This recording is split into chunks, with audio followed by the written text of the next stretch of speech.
అందరికీ జై శ్రీరామ్. భారతదేశంలో ఉన్న పేద బడుగు బలహీన వర్గాలకు తెల్ల రేషన్ కార్డు ఉన్న ప్రతి ఒక్కరికి అంటే ఏ విధమైనటువంటి కార్డులు ఉంటే నెలకు 1000 రూపాయలు పొందవచ్చు. నిజంగా 1000 రూపాయలు పొందడం వాస్తవమేనా, లేకపోతే ఈ పోరాడే మన జూటా చెప్తున్నాడా అని మీకు అనిపిస్తూ ఉండొచ్చు. అర్హతలు అలాగే ఈ యొక్క విధానాలు ఇలాంటి కార్డులు ఉంటే మాత్రం ఖచ్చితంగా 1000 రూపాయలు పొందొచ్చు. ఆల్రెడీ మనం పెద్ద పెద్ద న్యూస్ల్లో చూసాం, దీంట్లో చూసాం, దాంట్లో చూసాం. ఇప్పుడు మన ఛానల్లో కూడా చూస్తూ ఉన్నాం. గట్లేం చూస్తారు, మన ఛానల్ని వీడియోకి లైక్ కొట్టి మీ అభిప్రాయాన్ని కింద కామెంట్ చేసి వీడియోని అందరికి షేర్ చేయాలి. ఎందుకంటే వాళ్ళు కూడా అల్లరి పడుతూ ఉంటారు, 1000 రూపాయలు పొందుతూ ఉన్నారట, మరి మాకు కూడా చెప్పలేరు అని నేను అందరికి చెప్తా ఉన్నా. మరి మీ అభిప్రాయం ఏందో అందరికి షేర్ చేస్తారా లేదా చూద్దాం.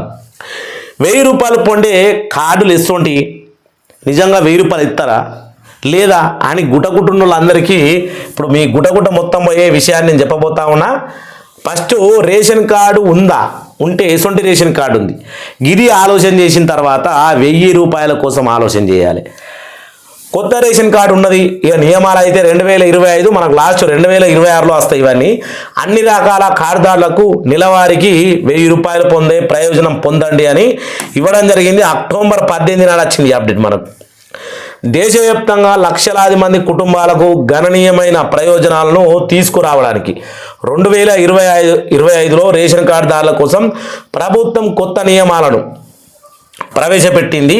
అత్యంత చర్చనీయ అంశమైనటువంటి మార్పుల్లో ఒకటి రేషన్ కార్డుదారులందరికీ నెలకు 1000 రూపాయల ఆర్థిక సహాయం ప్రయోజనం. అంటే ఇప్పటికీ ఏ దేశంలో కూడా ఫ్రీగా అంటే ఓన్లీ రేషన్ కార్డు మీద మనీ కానీ ఇవి కానీ ఇచ్చే దేశాలు లేవు.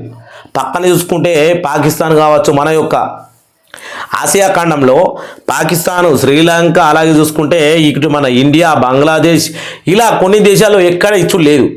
కానీ భారతదేశంలో వెనుకబడిన కుటుంబాల కోసం సెంట్రల్ గవర్నమెంట్ ఆఫ్ ఇండియా 28 రాష్ట్రాల్లో ఎవరెవరు వెనుకబడ్డారు, ఎవరికి అర్హతలు ఉన్నాయి, అర్హతలున్న కుటుంబాలకు మాత్రమే 1000 రూపాయలు అని ఈ కండిషన్ అయితే పెట్టడం జరిగింది. దానికోసం కార్డుదారులందరికీ నెలకు 1000 రూపాయలు ప్రయోజనం. 2025లో కొత్త రేషన్ కార్డు నియమాల్లో ముఖ్యమైన అంశాల్లో ఒకటి ప్రతి రేషన్ కార్డుదారులకు 1000 రూపాయలు నెలవారీగా ప్రయోజనం.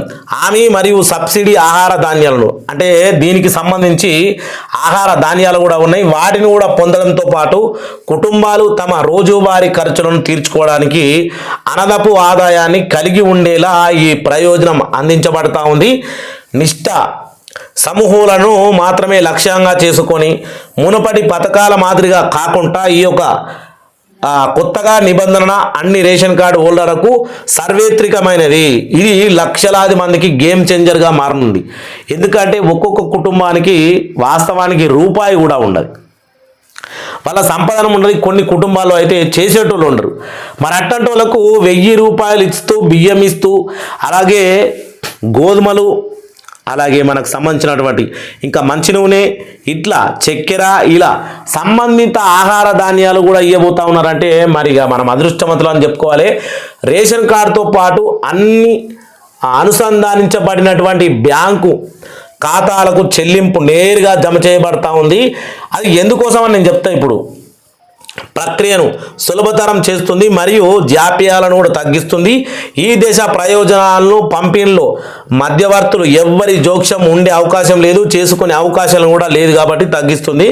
ఇంకా వ్యవస్థను మరింత పారదర్శకంగా మరియు నమ్మకదగినదిగా చేస్తూ ఉంది. ఈ యొక్క ఆర్థిక సహాయము కుటుంబాల జీవన ప్రమాణాలను మెరుగుపరచుకోవడానికి మరియు ఆరోగ్య, విద్య, వైద్యం అనే విషయం మీద ఇక్కడ ఆరోగ్యం అంటే ఆల్రెడీ వైద్యం, ఆరోగ్యం, విద్య, వైద్యం, ఇక్కడ విద్య కూడా ఉంది. ఇక ఈ చిన్న తరహా వ్యాపారాల్లో కూడా పెట్టుకోవడానికి పెట్టుబడికి సాధకర్తను ఇస్తూ ఉన్నటువంటి ప్రభుత్వం ఆశిస్తుంది. ఇప్పుడు మనం చూసుకుంటే ఇక్కడున్న విషయాన్ని ఆహారం దీంట్లో గోధుమలు కానీ ఇవి కానీ అవి కానీ ఉన్నట్టు కొన్ని కుటుంబాలకు అంత్యోదయ కార్డు, అన్నపూర్ణ కార్డు ఇవన్నీ ఉన్న వాళ్ళకు ఆహార ధాన్యాలు ఇవ్వడంలో ఇంకా కొన్ని చేంజ్ చేయబోతా ఉంది. అది కూడా మన అదృష్టమే. కాబట్టి ప్రతి ఒక్కరు రేషన్ కార్డు ఆటోమేటిక్గా బ్యాంక్ ఖాతా లింక్ అవుతుందా, అది గవర్నమెంట్ లింక్ చేస్తూ ఉంటుంది. మరి ఏ విధంగా లింక్ అవుతుందంటే ముందు మీరు ఈకేవైసీ చేసుకోవాలి. ఈకేవైసీ చేసుకున్నప్పుడు మీరు ఎవరైతే రేషన్ కార్డు మీద పేర్లు ఉంటాయో వాళ్ళందరూ ఈకేవైసీ చేసుకోవాలా, మీ ఆధార్ కార్డు అప్డేట్ అయి ఉండాలి. అప్పుడే ఈ 2025లో వచ్చిన నిబంధనల ప్రకారం మీ రేషన్ కార్డు ఉంటుంది. మీ ఆధార్ కార్డు కూడా ఇప్పుడు యూడీఐని మనకి ఇచ్చినటువంటి రేషన్ కార్డు అప్డేట్ అది కూడా చేసుకొని ఉంటే ఆటోమేటిక్గా మీ బ్యాంకు ఖాతా అనేది వల్గరిజం పట్టుకుంటుంది. ఏ బ్యాంకు ఖాతా యాక్టివ్గా ఉంది, ఏ బ్యాంకు ఖాతాలో పిఎం కిసాన్ యోజన సంబంధిత డబ్బులు జమ అవుతూ ఉన్నాయి, అట్లాంటి బ్యాంక్ ఖాతాను ఆటోమేటిక్గా చేసుకుంటుంది. లేదంటే మీరు దరఖాస్తు చేసుకునే సమయంలో కూడా మీరు బ్యాంక్ ఖాతాను ఇవ్వవచ్చు. అయ్యో, ఇది దరఖాస్తు కోసం. అర్హత మరియు దరఖాస్తు విధానం కొత్త నియమాలు కలుపుకోవడానికి నొక్కి చెప్తున్నాయి. కాబట్టి దాదాపు అన్ని ప్రస్తుత రేషన్ కార్డుదారులకు నెలకు 1000 రూపాయలు, ప్రస్తుతానికి అన్ని రేషన్ కార్డులు ఉన్న వాళ్ళకు ప్రయోజనానికి అర్హులు. మీరు అర్హులా కాదా అది కూడా చెక్ చేసుకోవాలా. మీకు ఇప్పటికే చెల్లుబాటు అయ్యే రేషన్ కార్డు ఉంటే, చెల్లుబాటు అయ్యే రేషన్ కార్డు అంటే మీరు అర్థం చేసుకోవాలి. చెల్లుబాటు అయ్యే రేషన్ కార్డు ఉంటే మీరు ఈ ప్రయోజనం కోసము విడిగా దరఖాస్తు చేసుకోవాల్సిన అవసరం లేదు. ఇక్కడ ఏమిచ్చిండ్రు, చెల్లుబాటు అయ్యే రేషన్ కార్డు ఉంటే, మీరు ఇప్పటికే చెల్లుబాటు అయ్యే రేషన్ కార్డు ఉంటే మీరు ఈ ప్రయోజనానికి వేరేగా దరఖాస్తు చేసుకోవాల్సిన అవసరం లేదు. నెలవారీగా బదిలీలను ప్రారంభించడానికి ప్రభుత్వం స్వయంగా చలకంగా మీ యొక్క రేషన్ కార్డు వివరాలను బ్యాంకు ఖాతాతో ధృవీకరిస్తుంది మరియు లింకు కూడా చేస్తుంది ఆటోమేటిక్గా. అదే మీకు చెల్లుబాటు అయ్యే రేషన్ కార్డు ఉందా లేదా, మరి అదేం రేషన్ కార్డు అయ్యా, నువ్వు గింతగానం చెప్తాను రేషన్ కార్డు పేరు చెప్తలేవు అనుకుంటూ ఉండొచ్చు, అది కూడా చెప్తాం. ఇప్పుడు కొత్త రేషన్ కార్డుదారుల కోసం రేషన్ కార్డు పొందే ప్రక్రియను సరళీకరించారు మరియు మీ యొక్క స్థానిక రేషన్ కార్యాలయం ద్వారా లేదా ప్రభుత్వం ప్రవేశపెట్టినటువంటి ఆన్లైన్ ఫోల్డర్ల ద్వారా దరఖాస్తు చేసుకోవచ్చు. దరఖాస్తును ప్రాథమిక గుర్తింపు పత్రాలను మరియు ఆ పత్రాలు ఏంటి అంటే నివాస రుజువు అవసరము. ఈ ప్రక్రియ యొక్క వేగవంతం మరియు మరింత పారదర్శకంగా మారింది. కాబట్టి మీ రేషన్ కార్డును స్వీకరించడానికి మీ యొక్క మరియు ప్రయోజనాలను అర్హత పొందడానికి పట్టే సమయాన్ని తగ్గిస్తుంది. ఇక్కడ మన భాషలో మాట్లాడుకుంటే రేషన్ కార్డుకు అర్హులు కావాలంటే మీకు ఇంటి చిరునామా రుజువు ఉండాలి, రేషన్ కార్డు ఈకేవైసీ చేసుకొని ఉండాలి, ఆధార్ కార్డు అప్డేట్ ఉండాలి, ప్లస్ మీ ఆదాయం చిన్నగా ఉండాలి. ఎప్పుడైతే మీ ఆధార్ కార్డు అప్డేట్ చేసుకొని బ్యాంకు ఖాతా ఆధార్ కార్డుకు లింక్ అవుతుందో ఆదాయం అనేది ఎంత ఉంది, ఆదాయం తక్కువ ఉన్న వాళ్ళకు నెలకు 1000 రూపాయలు నిత్యావసర సరుకులు. కాబట్టి మీ ఆదాయం ఎంత ఉంది అది మీరు ఫస్ట్ తెలుసుకోవాలా. దానికోసం మీరు దరఖాస్తు చేసుకునేటప్పుడు ఇది లాస్ట్ విషయము, సబ్సిడీ ఆహార ధాన్యాల పంపిణీలో మార్పులు. సబ్సిడీ ప్లస్ ఆహార ధాన్యాలు మనకు ఎవరైతే ఇస్తూ ఉన్నారో, ఇప్పుడు బియ్యం ఓన్లీ తెలంగాణలో బియ్యం ఇస్తూ ఉన్నారు. అంత్యోదయ కార్డు అన్నపూర్ణ కార్డు ఉన్న వాళ్ళకు ఓన్లీ చక్కెర మాత్రమే ఇస్తూ ఉంది తెలంగాణ ప్రభుత్వం. ఆంధ్ర ప్రభుత్వం చూసుకుంటే ఆ బియ్యంతో పాటు కొన్ని నిత్యావసర సరుకులు ఇవ్వడం జరుగుతుంది. గోధుమలు కావచ్చు, సంబంధించినటువంటి చక్కెర వగేరా వగేరా అట్లా. ఇక రాబోయే రోజుల్లో మొత్తానికి ఈ రాష్ట్రాలు కాకుండా సెంట్రల్ గవర్నమెంట్ ఏ రకంగా బియ్యం ఇస్తుందో అదే రకంగా సబ్సిడీ ధాన్యాలు కూడా ఇవ్వబోతా ఉంది. అదేందో ఒకసారి చూద్దాం.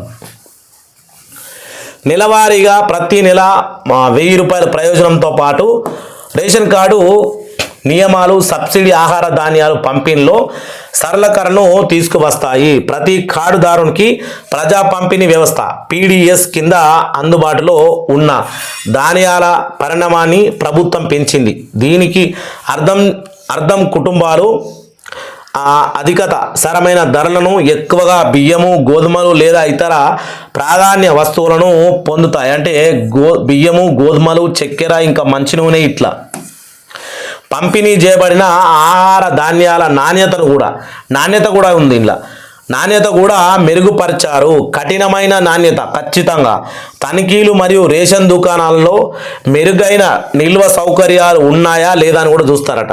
ఇక వృధా తగ్గించడము మరియు అందించే రేషను పోషకరమైనదా లేదా మరియు వినియోగానికి సురక్షితమైనదా లేదా అని నిర్ధారించుకోవడానికి కూడా దీనికి లక్ష్యము. కొత్త నిబంధనల ప్రకారం రేషన్ దుకాణాలు కూడా అంటే రేషన్ డీలర్లు వాళ్ళ లావాదేవీల యొక్క డిజిటల్ కార్డును కూడా నిర్వహించాలి. తద్వారా మొత్తం సరఫరా గోసులను మరింత పారదర్శకంగా ఉంటుంది అని ప్రభుత్వం చెప్తా ఉంది. ఇందులో రేషన్ కార్డు పొందేవాళ్ళు కాకుండా రేషన్ కార్డు దుకాణాలు ఉన్నవారు కూడా చాలా నిల్వలు ఉంచుతారు కదా, కొన్ని బియ్యం కావచ్చు, అలాగే పప్పు ఉప్పు చెక్కెలు కావచ్చు, వాటి నిల్వ ఉంచిన వాటిని కూడా లెక్క కరెక్ట్గా చెప్పాలి. కరెక్ట్గా వాళ్ళు నిల్వ ఉంచే జాగ కూడా అడ్డమైన జాగాలో ఉంచకుండా, అంటే ఆ నిల్వ ఉంచినవి కూడా రోగాల కోసం అవుతూ ఉంటాయి. చీమలు, దోమలు, పందికొక్కులు, ఎలుకలు ఇట్లా వాటిలో ఖరాబ్ చేస్తాయి. కాబట్టి రేషన్ షాపుల వారు కూడా నిల్వ ఉంచినప్పుడు వాళ్ళు జాగ్రత్తలు పాటించాలి అని మనకు అర్థమవుతా ఉన్న విషయం.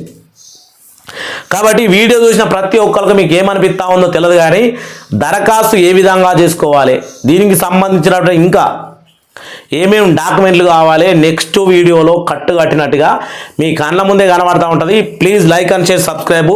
ఇటువంటి మంచి మంచి వీడియోలు కావాలనుకుంటే, అంటే ప్రతి వీడియో మనకు ప్రయోజనం కోసమే, రైతుల కోసం కావచ్చు, రాజకీయ బెనిఫిట్స్ కోసం కావచ్చు, మనకు రేషన్ కార్డు హోల్డర్లు కావచ్చు, ప్రతి ఒక్కరికి అంటే భారతదేశంలో ప్రతి అణువణువు ప్రతి పథకాన్ని మనం టచ్ చేస్తూ వెళ్తాం. కాబట్టి సబ్స్క్రైబ్, డోంట్ మిస్. అందరికీ జై శ్రీరామ్, జై జై శ్రీరామ్.